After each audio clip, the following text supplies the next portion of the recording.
Hi, this is Justice with Tablet Pro. I'm going to be going through my Surface Go 2.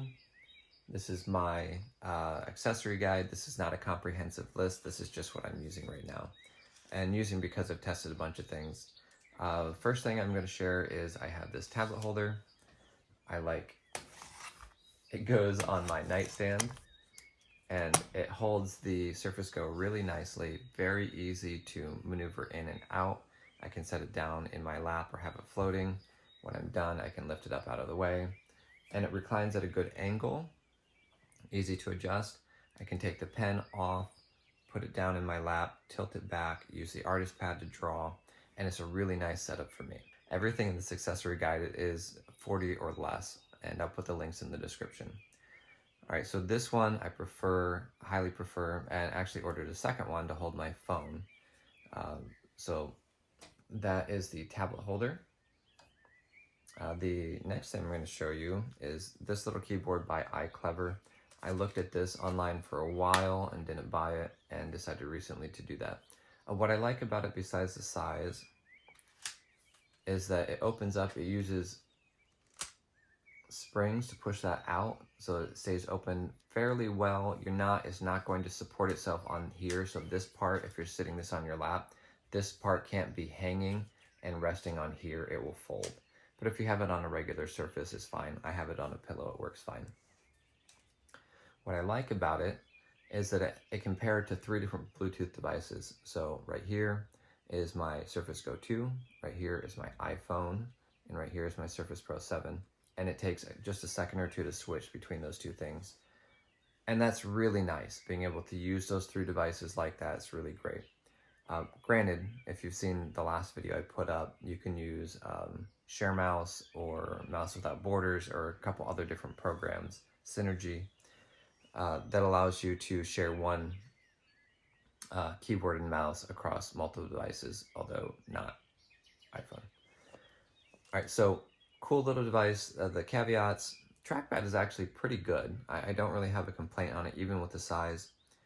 The apostrophe and the question mark have been moved up and over, which means that I am occasionally hitting enter when I'm trying to hit an apostrophe. So I have line breaks and I send the word I by itself at the end of a sentence frequently instead of the word I'm. That is something that I'm sure can be learned without too much work if you're really interested in this type of form factor. And it's not a big complaint for me. The biggest complaint on this one is I can't seem to get it to do more complex hotkeys. So like I use the sniping tool or sniping shortcut in Windows 10 often, which is Windows key, Shift, and S. This will do 2 buttons at the same time, 2 keys at the same time, and it seems to be the max. So there's a couple keyboard shortcuts that just don't work on here at all. Since I'm also using the artist pad from Tablet Pro, I can just make a button that has those commands on it and use this primarily for typing, and the artist pad primarily for keyboard shortcuts. So it's not as big of a deal for me, but it may be for you. So I think this was $35 on Amazon. It's a pretty good price. The next one that I use, this is my favorite. This is the R520 Stylus. It's a 2-button stylus, which means it has the eraser right here and the right click right here. The eraser right here means that you can draw in OneNote and erase, or work in ZBrush and subtract with the button down, the eraser button down, and add with it up. This is really nice for a lot of different things, whereas drawing and flipping the pencil over and using the eraser is just really slow. So this is my favorite one. It's $40, $39.99 on my store. I'll put the link again in the description for that. It has tilt, recharges via micro USB, and the line quality is on par with the Surface Stylus, if not a little bit better. So caveats on this, it's a Surface Stylus. It's a Surface Stylus alternative. It uses N-Trig, which means there's gonna be jitter. I haven't found a single one that's jitter-free. I wish there was an option. If you know of one, please let me know. I've had my eye on the new V tablet because they're planning on making a Wacom-based AES Wacom AES based tablet in the same form factor as the Surface Pro 7, which is very interesting to me. It's probably a year or half a year away before that's even available, but interesting.